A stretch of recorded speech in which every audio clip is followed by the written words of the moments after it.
Hello everyone. तो finally आप सभी बच्चों के लिए सबसे डिमांडेबल जो प्राइवेट कॉलेज है वेस्ट बंगाल के अंदर, that is Haldia institute of technology का कॉलेज रिव्यू का वीडियो हम लेकर के आ गए हैं। तो इसका कॉलेज रिव्यू वीडियो को स्टार्ट करने से पहले मैं बारी बारी से इसके सारे टॉपिक को डिस्कस करने वाला हूं, जिसके अंदर अबाउट और साथ ही साथ आपका इसका accreditation, ranking, hostel fee, cut off and साथ ही साथ pros cons, placement, everything will be discuss in this video. और इससे बेटर वीडियो आपको हल्दिया इंस्टीट्यूट ऑफ टेक्नोलॉजी को लेकर के आपको पूरे यूट्यूब के ऊपर नहीं दिखने वाला है।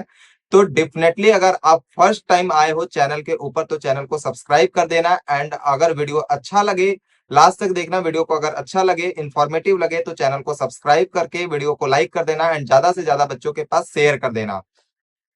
वीडियो को स्टार्ट करने से पहले दो महत्वपूर्ण अपडेट मैं आपको दे देना चाहता हूं कि हमारे यहां पर काउंसलिंग प्रोग्राम और साथ ही साथ डायरेक्ट एडमिशन से रिलेटेड जो भी क्वेरी होगा उसके लिए आपको जो नीचे नंबर दिया आ रहा है उस नंबर पे आप डायरेक्टली कांटेक्ट कर सकते हैं थ्रू व्हाट्सएप या फिर कॉल के थ्रू। ठीक है। तो स्टार्ट करते हैं इसी के साथ आज की वीडियो को। तो सबसे पहला अगर हम हल्दिया के अबाउट जान ले तो इसका एस्टेब्लिश जो हुआ था वो 1996 में एस्टेब्लिश हुआ था और एक ये ऑटोनोमस प्राइवेट कॉलेज, ठीक है, एंड अफिलिएटेड विथ मकाउट। ठीक है, ये मकाउट के द्वारा अफिलिएटेड है, मतलब कि अगर आप यहां से अपना बीटेक कर रहे हो तो आपको जो डिग्री मिलने वाला है वो मकाउट कॉलेज के नाम से डिग्री आपका मिलने वाला है। जो मकाउट जो है एक गवर्नमेंट कॉलेज है और ज्यादातर जो भी कॉलेज है वेस्ट बंगाल के अंदर जितना भी प्राइवेट कॉलेज है वो सारा का सारा मकाउट से अफिलिएटेड होता है। ठीक है। अब बात कर लेते हैं इसके एक्रेडिटेशन के बारे में कि किस किस चीज से ये एक्रेडिटेड है। तो सबसे पहला आपका एआईसीटी के थ्रू एक्रेडिटेड है, मतलब कि एंटी रैगिंग नाम का चीज जो है आपका, मतलब रैगिंग फ्री कैंपस है। ठीक है। उसके बाद दूसरा जो है वो नैक ए एक्रेडिटेड है। ठीक है, नैक ए। और उसके बाद एनबीए के द्वारा भी ये इसको एक्रेडिटेशन मिला हुआ है। ठीक है। और यहाँ के कुछ ब्रांचेज जो है वो टियर 1 में आ चुका है। ठीक है, लास्ट ईयर मतलब अभी जस्ट 10 से 15 दिन पहले का ये अपडेट है कि ये जो कॉलेज है इसका कुछ ब्रांच को टियर 1 के अंदर डाल दिया गया है। ठीक है, काफी आईआईटी एनआईटी जो है ये सब आता है आपका टियर 1 कॉलेज में। ठीक है, लेकिन यहाँ का भी कुछ ब्रांचेज जो है वो टियर 1 में आ गया है और ये पहली बार हुआ है पूरे वेस्ट बंगाल के किसी प्राइवेट कॉलेज के अंदर। मतलब कि यहाँ का सीएसई, सीएचई, मैकेनिकल, ठीक है, उसके बाद बीटी और एक एईआईई ब्रांच। ठीक है, इतना सारा ब्रांच जो है वो आपका टियर 1 में आ चुका है। मतलब ये जो ब्रांचेज है और बहुत जल्द ही बाकी जो भी ब्रांचेज है वो भी टियर 1 के अंदर बहुत जल्द वो आने वाला है। ठीक है, आगे बात कर लेते हैं रैंकिंग की। तो रैंकिंग की अगर हम बात करें तो 251 एनआईआरएफ रैंकिंग की बात करें तो 251 से 300 के बीच में इन 2022 के अंदर इसको रैंकिंग दिया गया। और पूरे वेस्ट बंगाल के अंदर अगर इंजीनियरिंग के थ्रू अगर हम देखें तो ये 6 नंबर ऑफ कॉलेज आता है पूरे वेस्ट बंगाल के अंदर। ठीक है, अगर हम लोकेशन की बात करें एंड कनेक्टिविटी की बात करें तो इसका जो फुल एड्रेस है वो आपका हल्दिया में, ठीक है, वेस्ट बंगाल के अंदर पूर्वा मेदिनीपुर डिस्ट्रिक्ट के अंदर हल्दिया नामक जगह पर ये क्या है स्थित है। ठीक है, अब यहाँ पर हम लोग किस तरीके से पहुंच सकते हैं तो इसका नियर बाई बस स्टैंड जो है वो रानी चेक है एंड नियर बाई अगर स्टेशन की बात करें तो एक बंदर स्टेशन है और दूसरा एक हल्दिया स्टेशन है। ठीक है, दोनों से सेम डिस्टेंस है। और हावड़ा से अगर आप हल्दिया के लिए जो ट्रेन पकड़ते हो बाई ट्रेन के माध्यम से आते हो तो टोटल 140 किलोमीटर का डिस्टेंस है। ठीक है, और जो बच्चे अगर एयरपोर्ट के माध्यम से कोलकाता एयरपोर्ट पहुंचते हो, ठीक है, और उसके बाद अगर आप आते हो वहां से तो वहां से 120 किलोमीटर के डिस्टेंस पे है। वहां से अगर आपको निकलना है तो उसके लिए आपको एश प्लैनेट नाम के जगह से आपको क्या लेना पड़ेगा, हल्दिया के लिए बस लेना पड़ेगा। ठीक है, एंड देन फिर आप आ सकते हो। ठीक है, अब अगर आगे हम बात कर लें कि अगर कॉलेज इतना अच्छा है तो इसके अंदर एडमिशन की क्या क्या प्रोसीजर है। ठीक है, तो अगर हम एडमिशन की बात करें तो इसके अंदर फर्स्ट है आपका डब्ल्यूबीजेई जिसके थ्रू 80% सीट आपका फिल होता है। दूसरा है आपका जेई मेंस जिसके थ्रू 10% सीट फिल होता है। एंड तीसरा है आपका मैनेजमेंट कोटा जिसके थ्रू भी 10% बाकी का बचा हुआ सीट फिल होता है। ठीक है, तो जो भी बच्चे मैनेजमेंट कोटा के लिए अगर देख रहे होंगे, ठीक है, कि आपको मैनेजमेंट कोटा के थ्रू एडमिशन लेना है इस कॉलेज के अंदर, तो फटाफट आपको जो नंबर दिया गया उस नंबर पे कॉल कर लो या फिर नीचे गूगल फॉर्म दिया गया उस गूगल फॉर्म को फिल कर लो, हमारी टीम आपसे कांटेक्ट कर लेगी और चीपेस्ट प्राइस पे आपको वेस्ट ब्रांच अवेलेबल करा दिया जाएगा। ठीक है, आगे बात कर लेते हैं ब्रांच एंड कट ऑफ की, ठीक है, कि कौन कौन सी ब्रांचेज अवेलेबल है एंड उसकी कट ऑफ क्या जाती है। तो सबसे पहले हम बात करते हैं सबसे डिमांडेबल जो ब्रांच है वो आपका सीएसई, ठीक है, जिसके लिए आपको अप्रोक्सीमेटली जो रैंक लाना पड़ेगा वो 6K के अराउंड रैंक लाना पड़ेगा, ठीक है। आईटी ब्रांच दूसरा जो कि जिसके लिए आपको 8K के अराउंड रैंक लाना होगा। सीएससी एआईएमएल जो है उसके लिए आपको 4K के अराउंड 4 to 6K के अराउंड आपको रैंक लाना पड़ेगा, ठीक है। सीएससी डीएस अगर की बात करो तो सीएससी डीएस के लिए आपको 11K के आसपास रैंक लाना होगा, ठीक है। इसी ब्रांच की बात करें तो इसी के लिए आपको 14K रैंक लाना होगा, 14K के अंदर ही लाना होगा, ठीक है। अगर हम मैकेनिकल की बात करें तो मैकेनिकल, सिविल और फूड टेक्नोलॉजी, ठीक है, या फिर एग्रीकल्चर एईआई, इस टाइप की जो ब्रांचेज है इन सारे ब्रांचेज में अगर आप एडमिशन लेना चाहते हो, ठीक है, अगर आपका अच्छा रैंक नहीं भी आया है तो उसके लिए आपको यहाँ पर डायरेक्ट एडमिशन 4 ब्रांचेज के अंदर फ्री ऑफ कॉस्ट हम लोगों के द्वारा करा दिया जाएगा। तो उसके लिए आप क्या कर सकते हो, जो नंबर दिया गया वहां कांटेक्ट कर सकते हो। वैसे मैं कटअप मैं फिर से बता दे रहा हूँ एक बार कि मैकेनिकल जो है वो आपका 74K रैंक पे मिल जाएगा, ठीक है। उसके बाद सिविल इंजीनियरिंग 86K के अराउंड मिल जाएगा एंड फूड टेक्नोलॉजी जो है वो 75K के अराउंड मिल जाएगा, एग्रीकल्चर 81K के अराउंड मिल जाएगा, ठीक है।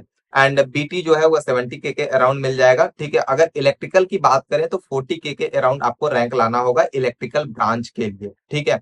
केमिकल की अगर हम बात करें तो केमिकल के लिए भी आपको 35 to 45 के बीच में रैंक लाना होगा, तभी जाकर के आपको केमिकल जैसा ब्रांच देखने को मिलेगा, ठीक है। तो ये हम लोग बात कर लिए ब्रांच एंड कट ऑफ की, ठीक है। अब आगे हम बात कर लेते हैं कॉलेज का क्या फी स्ट्रक्चर है, ठीक है। कॉलेज के अंदर जो ट्यूशन फी है एंड हॉस्टल फी है उसका क्या है। तो सबसे पहले हम बात कर ले हॉस्टल फी से पहले, बात करने से पहले कि हॉस्टल अवेलेबल है या नहीं है। तो यहाँ total 8 boys hostel and 3 girls hostels available है, ठीक है। तो अगर हम बॉयज हॉस्टल और गर्ल्स हॉस्टल की हम बात करें तो सारा कैंपस के अंदर ही है। बस फर्स्ट ईयर के लिए 2 हॉस्टल जो है वो कैंपस के बाहर है, जो कि बॉयज बच्चों के लिए जानबूझ के मतलब ये स्पेशली फर्स्ट ईयर के स्टूडेंट को बाहर रखा जाता है ताकि वो second year, third year and fourth year के स्टूडेंट से थोड़ा दूर मतलब डिस्टेंस पे रहे, ताकि उनको किसी भी टाइप का दिक्कत ना देखना पड़े, ठीक है। वैसे तो कोई दिक्कत होता नहीं है, लेकिन फिर भी एक सिक्योरिटी के लिए रखा जाता है, ठीक है। आगे बात कर लेते हैं फी स्ट्रक्चर की। तो कॉलेज का फी जो है वो टोटल 4 इयर्स का जो आपका फी लगने वाला है वो 5.83 लाख है, जो कि सेमेस्टर बाई अलग अलग है, जो कि आपको यहाँ पर देखने को मिल रहा होगा, ठीक है। आगे हम बात कर ले फर्स्ट सेमेस्टर का फी। तो फर्स्ट सेमेस्टर जो फी है उस थोड़ा ज्यादा होता है एज कम्पेयर टू बाकी जो भी सेमेस्टर है, सेकंड से लेकर 8 सेमेस्टर तक। तो ये है आपका 93,700, ठीक है। आगे बात कर लेते हैं हॉस्टल की फी का। तो हॉस्टल जो है वो सब पूरे वेस्ट बंगाल में सबसे सस्ता जो हॉस्टल फी है वो जो है हल्दिया इंस्टीट्यूट ऑफ टेक्नोलॉजी का है, जो कि 24K फॉर 1 ईयर, मतलब 12,000 पर सेमेस्टर, ठीक है। एंड प्लेसमेंट की बात करें तो प्लेसमेंट जो है यहाँ पर जो हाईएस्ट पैकेज है वो आपका 40 LPA के आसपास इसका हाईएस्ट पैकेज गया हुआ है, जो कि अमेजॉन के अंदर स्टूडेंट्स का लगा था 2021 के अंदर। एंड एवरेज पैकेज की बात करें तो एवरेज पैकेज जो है यहाँ पर 5 LPA है। एंड लास्ट ईयर का हाईएस्ट पैकेज की बात करें तो 27 LPA जो है वो हाईएस्ट पैकेज रहा लास्ट ईयर का, ठीक है।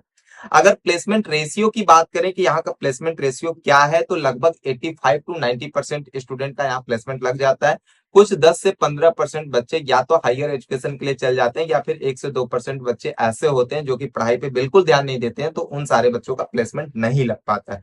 लेकिन आप अगर यहाँ पर क्लासेस कर रहे हो, ठीक है, ठीक से रेगुलरली और असाइनमेंट्स वगैरह एग्जाम्स वगैरह पे ध्यान दे रहे हो प्रॉपरली, तो डेफिनेटली आपका यहाँ पर प्लेसमेंट लगने में किसी भी टाइप का कोई दिक्कत नहीं आने वाला है, ठीक है। इसी तरीके से अगर हम बात कर ले आगे प्रोज एंड कॉन से रिलेटेड, ठीक है। तो प्रोज और कॉन्स की अगर हम बात करें तो यहाँ का प्लेसमेंट रेशियो काफी अच्छा है, ठीक है, पहला प्रोज। एंड दूसरा प्रोज ये है कि कैंपस जो है वो काफी बड़ा कैंपस है, ठीक है। तो कैंपस के मामले में ये कॉलेज काफी अच्छा है, ठीक है। पूरे वेस्ट बंगाल में नंबर 1 पे आता है कैंपस से रिलेटेड, अगर हम बात करें प्राइवेट कॉलेज के अंदर तब, ठीक है। और तीसरा बात ये है कि यहाँ पर कैंपस चूंकि बड़ा है तो यहाँ पर ग्राउंड्स जो है वो हर एक हॉस्टल्स के पास अपने अपना ग्राउंड्स अवेलेबल है। हर एक गेम के लिए अलग अलग ग्राउंड्स अवेलेबल है, जैसे कि फुटबॉल ग्राउंड, आपका क्रिकेट ग्राउंड, बास्केटबॉल कोर्ट, ठीक है, volleyball court, everything is available है, ओके। अगर हम कॉन्स की बात करें तो यहाँ पर कॉन्स से एक ही चीज है कि आपका जो कॉलेज है वो मेन कोलकाता से थोड़ा दूर स्थित है। थोड़ा दूर कहने का मतलब हो गया कि आपका लगभग ये 140 किलोमीटर के डिस्टेंस पे, मतलब 2.5 से 3 घंटे के डिस्टेंस पे ये क्या है, अवेलेबल है। ठीक है। और दूसरा कॉन्स की बात करें तो यहाँ पर ड्रेस कोड अवेलेबल है, मतलब कॉलेज करने के लिए आपको एक पार्टिकुलर ड्रेस अलॉट होता है और उसी ड्रेस को पहन करके आपको कॉलेज के अंदर जाना होता है। ठीक है। तो ये था आपका प्रोज एंड कॉन्स की बात कर ली। ठीक है। अगर हम इस कॉलेज की रेटिंग की बात करें तो ठीक है, तो आने वाले टाइम में, ठीक है, जैसे जैसे ये टाइम जो ये कॉलेज है, कॉलेज ग्रोथ पे, ठीक है, तो इसको लगभग 4.5 रेटिंग बच्चों के द्वारा दिया गया है। ठीक है, इस कॉलेज को। ठीक है। तो डेफिनेटली आप इस कॉलेज के अंदर एडमिशन ले सकते हो। कॉलेज काफी अच्छा है। ठीक है। Everyone you can join this college. ठीक है। चलिए बच्चों, मिलते हैं नेक्स्ट वीडियो में। तब तक के लिए bye bye and take care. Video अच्छा लगा हो तो वीडियो को लाइक करना एंड कमेंट करके बताना कि नेक्स्ट आप कौन से कॉलेज के ऊपर कॉलेज रिव्यू चाहते हो। एंड वीडियो को लाइक कर देना। ठीक है। और ज्यादा से ज्यादा बच्चों के पास शेयर करना। ठीक है। चलिए बच्चों, मिलते हैं नेक्स्ट वीडियो में।